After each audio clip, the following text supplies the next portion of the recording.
What's going on? YouTube, listen up. Young Elder Gang. This is Joey Bananas at you with another banger. Please make sure you like, subscribe, and share this video, fam. I hope this video get at least 100,000 likes in this video. You will find history definitions, scripture information, and best of all, what we Americans have been deprived of from the beginning. The truth, keep in mind, this content used in this video is intended for entertainment, educational and informational purposes only. We will give you the total truth as we best understand it today. Be sure to hit that like button, young Elder Gang, hit that subscribe button. If you're new to the channel, hit that bell. And don't forget to check back with us every day for new content. All right, pull up a chair. Let's talk business. The kind they don't teach you in school. Picture a smoke-filled room where the real bosses, the Western powers, call the shots. They've got their wise guys, their muscle, the colonizers, making sure everyone pays up. Back in the day, the Pope gave the green light, any land not run by Christians. Up for grabs. Haiti, with its own ways, was never in the club, so the muscle moved in for the sugar, the coffee, gold, the cash. Colonization, one of the biggest shakedowns in world history. The guys up top needs their cut. The wise guys like their envelopes fat. Anyone, president or not, who tries to change the rules gets a visit from the muscle. That's when things get ugly. This is the story of what happens when you cross the family. This is the story of Haiti. Meet Jovenel Moïse, the banana man, a farmer with big ideas. He finds the electricity grid is a scam. Moïse wants to break the cycle. World elite bankers wanted Jovenel Moïse gone because they were invested in and benefiting from the very monopolies Moïse was trying to dismantle, as well as they were concerned about his potential to destabilize Haiti, which could disrupt international business and control on modern-day slavery and financial interests. Moïse's attempts to end monopolies created enemies among the powerful elite, and his administration was also plagued by accusations of corruption, which could undermine the stability and economic predictability that international bankers rely on. Moïse sought to break up monopolies that offered lucrative contracts to a powerful elite, which are the guys up top, you know, the wise guys. I mean, this Jovenel was busting the wise guys' balls. They had major interest in these monopolies in Haiti. The bosses seen Moïse as a threat to their profits and power. Moïse's presidency was marked by mass protests due to economic problems and corruption, including accusations of his own government members siphoning off foreign aid. This kind of instability was detrimental to international financial interests and economic stability. While critics saw him as corrupt, all by design, like we said, the wise guys owned the papers and the news. Other woke people and anti-colonizers viewed his anti-monopoly stance positively. However, from a boss's perspective, any administration dealing with significant corruption could create an unpredictable and risky environment for investment and business. One night, foreign mercenaries roll up to his house, clipping him. And that was that. The wise guys own the news, which blames local gangs. But it was a business decision, nothing personal. He wanted to give power to the poor people. The bosses had to make an example out of him. The banana man thought he could change Haiti. Let's rewind to 1912. Cincinnatus Leconte, descendant of Haiti's founders, takes the presidency. He's got ideas: pay workers, fix roads, fight corruption. This was bad for business for the wise guys. They thrived off of suffering of the people of Haiti. But the real power? Foreign banks, especially the Americans, run Haiti's treasury. Leconte talks about taking back control, financial sovereignty. The wise guys, America, Germany, France, get nervous. Leconte's a nationalist, wary of foreign influence, especially the Germans.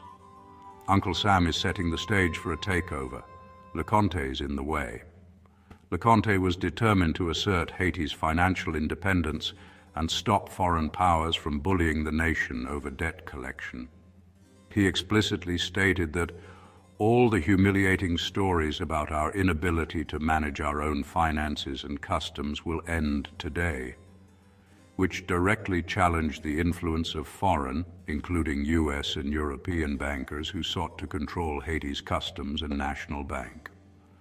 Leconte rose to power with German support, largely in opposition to the previous administration's dealings with US bankers and railroad businessmen, specifically the unpopular decision to allow an American to own a competing railway. His administration was seen as unfavorable to the US commercial and financial interests that were competing for control over Haiti's economic life. Leconte implemented a range of domestic reforms aimed at strengthening the Haitian state and its economy, such as paying public debts, improving infrastructure, roads, bridges, telegraph lines, and reforming the army. These efforts focused national resources internally and aimed to protect nationals against foreign commercial competition, which would have limited the extractive financial opportunities sought by international bankers and corporations. The chronic political instability of the era, 1911-1915, eventually led to the US military occupation of Haiti. A key motivation for this intervention was pressure from Wall Street to secure control over Haiti's finances and customs. A strong, independent, and reform-minded leader like Leconte, who was successfully stabilizing the country and managing its finances domestically, was an obstacle to these foreign interests seeking a pretext for intervention and direct control. Leconte pursued a discriminatory policy against the local Syrian population, whom one historian described as the opening wedge of the American economic conquest of Haiti. By limiting the commercial activities of these foreign merchants, he was actively working against the mechanisms that facilitated foreign economic penetration. He wanted to give power to the poor people. The bosses had to make an example out of him. Then, one night, the National Palace explodes. Leconte, his family, guards, all gone. The official story, an accident, ammunition exploded. But in this business, there are no convenient accidents. The whispers say it was a hit designed to look like chaos. You can't just shoot a president, but a palace explosion. Perfect cover. By the time the dust settles, the real culprits are long gone. The wise guys wanted him out. He threatened their bottom line. The muscle, foreign agents, local fixers made it happen. Power, money, and a message. We can reach you anywhere. The explosion cleared the way for more compliant leaders. Soon after, the US Marines walked right in. Leconte's fate was a warning. Don't mess with the family's money. The bosses always have a solution. In Haiti, the palace can become your tomb. The message was clear. Step out of line, and you're gone.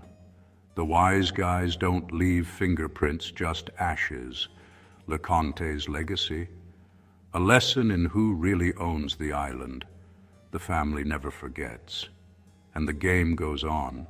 Haiti's leaders learned the house always wins, and the cost is always paid in blood. In summary, Leconte's nationalist agenda and his efforts to resist foreign financial and commercial domination would have made him an adversary to wise guys seeking to profit from Haiti's economic vulnerabilities.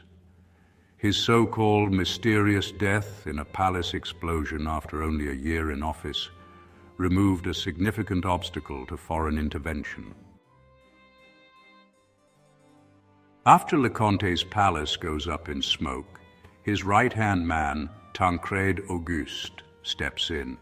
He's a nationalist, trying to keep Haiti for Haitians, resisting foreign pressure. The wise guys want a puppet, but Auguste won't play ball. The bosses wanted Tancrède Auguste, Haiti's president in 1912-1913, gone because his policies threatened their financial interests and agenda for control over the Haitian economy. The guys up top saw Haiti as easy picking. They couldn't stand to have opposition to foreign financial control. At the time, major powers like the US, Germany, France, and Britain were competing fiercely for influence and investment opportunities in Haiti. Tancrède Auguste, like his predecessor, was associated with resistance to foreign influence and a desire to rehabilitate Haiti's independence, which were clashing with foreign bankers' attempts to control the nation's customs revenues and financial administration to secure their parasitic loans. He was preventing debt repayment schemes favoring foreign powers who needed to feed off the blood of the people of Haiti. Haiti was burdened by significant foreign debts, including the independence debt to France, paid until 1947. He was a leader who pursued an independent economic path or questioned the legitimacy of existing loans, and concessions was a threat to the world bankers' profits and a stable, for them, system of never-ending debt repayment. Instability as a pretext for intervention, maybe Auguste should rethink what he's doing and remember what happened to the last guy.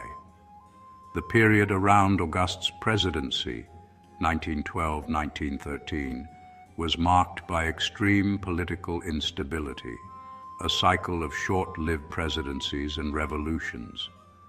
Foreign powers, particularly the US and its bankers, like the National City Bank of New York, which sought to take over Haiti's national bank, viewed this chaos as a justification for direct military and financial intervention, which ultimately occurred with the US occupation in 1915. He was a president who was too strong or sought to stabilize the country without foreign assistance, which disrupt plans for full foreign parasitic control. He resisted economic exploitation, which the bosses didn't take to kind to. The US and other powers were keen to secure trade and investments and prevent other nations, particularly Germany, from gaining too much influence. He was a leader perceived as a potential obstacle to foreign commercial houses, and banks could be targeted by the world elite bankers to ensure a more compliant government was put in place. He digs into the palace explosion, maybe gets too close to the truth. Suddenly, he falls mysteriously ill, healthy one day, dead the next. The official cause? Some vague illness. But in this world, poison is just another tool used by the guys up top to clip a guy. There's more than one way to make a guy go away. No bullets, no bombs, just a quiet exit. The muscle has doctors, chemists, ways to make it look natural. Auguste got too close, or said no one too many times. The bosses decided he was an obstacle, so they made him disappear, quietly, efficiently. One day, a nationalist president, the next, a state funeral.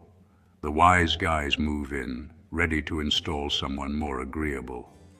It's cold, it's cynical, but it's how the family works. In the end, efficiency is all that matters to the guy up top. Auguste's death was a message. Don't dig too deep. The family always finds a way. In Haiti, presidents come and go, but the bosses stay in charge. The plan for occupation moved forward, the muscle did its job, and the island moved on. Back to the 1860s, Sylvain Salnave, a populist with the mob behind him, fights his way to the presidency. He wants to break the old guard, the merchant class tied to foreign wise guys. Salnave prints his own money, tries to bypass the financial rackets. He's starting his own crew, a declaration of war in this business. The old guard calls in their protectors, France, Britain, America. Salnave implemented state-run food stores to sell basic goods at low prices, a move popular with the urban masses, but potentially disruptive to the private trade networks and profit margins favored by international merchants and financial interests. Such interventionist policies were seen as anathema to free market-oriented banker elites. Salnave's entire presidency, 1867-1869, was marked by chronic civil war, as regional leaders and peasant groups, the Cacos and Piquets, constantly rebelled against his rule by design. This instability created a high-risk environment for foreign investment and trade, making the country a volatile place for international bankers to conduct business or collect on existing, never-ending parasitic loans. The pervasive civil unrest during his tenure increased the temptation for foreign powers to intervene in Haitian affairs. International bankers often preferred a stable government, even an authoritarian one, that could enforce contracts and maintain order and complete control over the Gohim, rather than a fractured nation facing potential foreign occupation or collapse.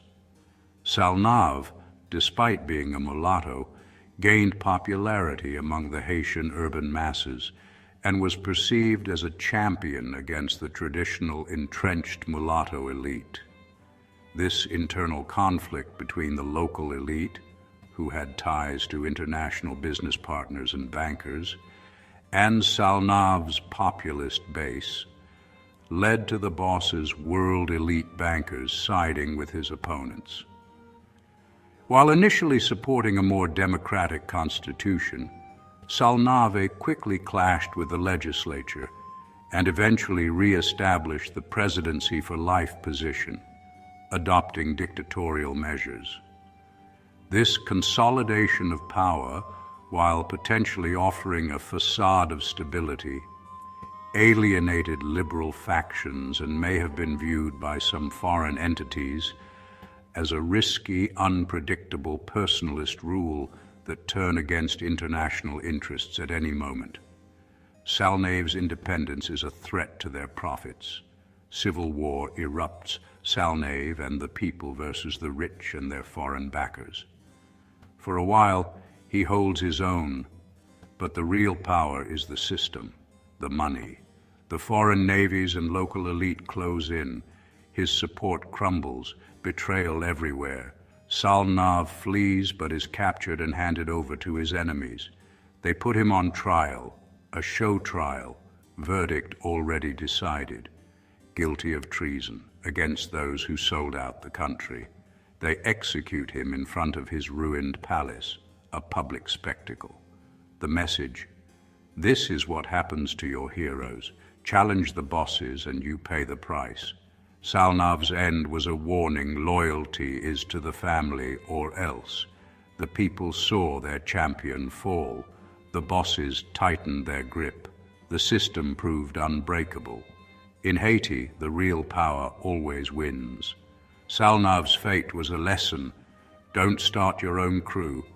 The family doesn't tolerate rivals. The island remembers, and the bosses keep counting their money. 1915, Vilbrun Guillaume Sam, a strongman, seizes power in a burning country. He's the 7th president in 5 years, trying to stop the chaos with an iron fist. U.S., French, and German banks had significant financial interests and loans in Haiti. The chronic instability, with 7 presidents in 7 years, threatened the repayment of these loans. A primary goal of foreign powers was to establish a customs receivership, similar to the one in the Dominican Republic, to take direct control of Haiti's main source of revenue and ensure debt repayment. Sam's government had temporarily taken control of the treasury and its revenues for its own use, including funds pledged to foreign creditors, which for sure angered these bankers. There were concerns among U.S. officials about growing German commercial interests and potential territorial ambitions in Haiti, which posed a threat to U.S. strategic and financial dominance in the region. Removing Sam and establishing U.S. control and freezing out German influence.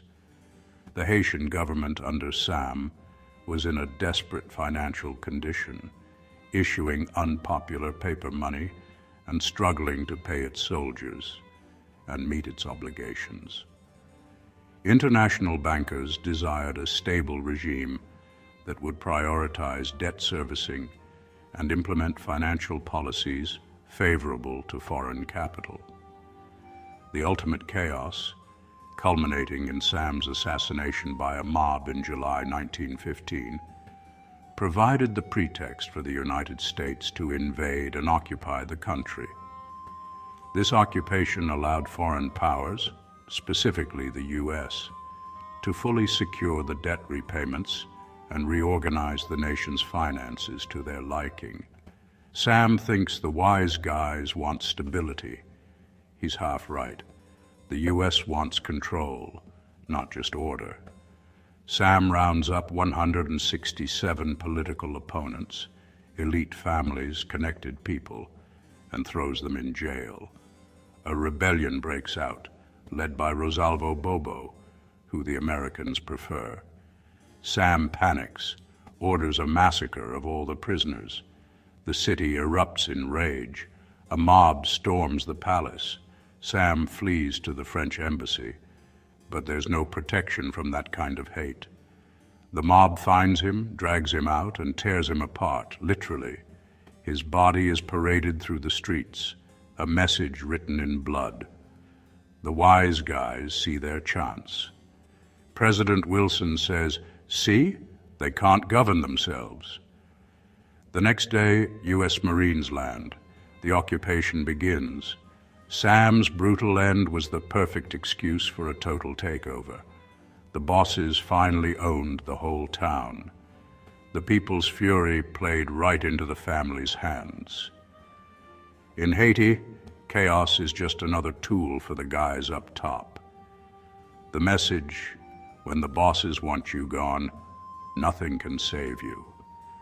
Sam's fate sealed the island's future. The occupation was the final move. The family always gets what it wants, and the game never ends. So there you have it.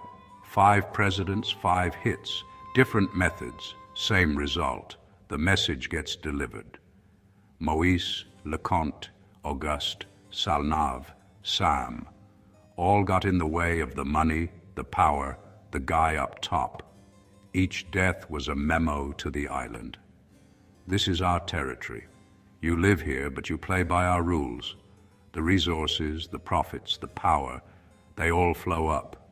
You can have the title, but you're just a manager. Don't forget it. Haiti's history is a case study in how the family does business. The guy up top always gets his cut. Step out of line and the muscle will find you. Haiti's presidents learned that the hard way. This was the Mafia sit-down on Western Powers Hits Part 2. Stay tuned for Part 3, if you dare.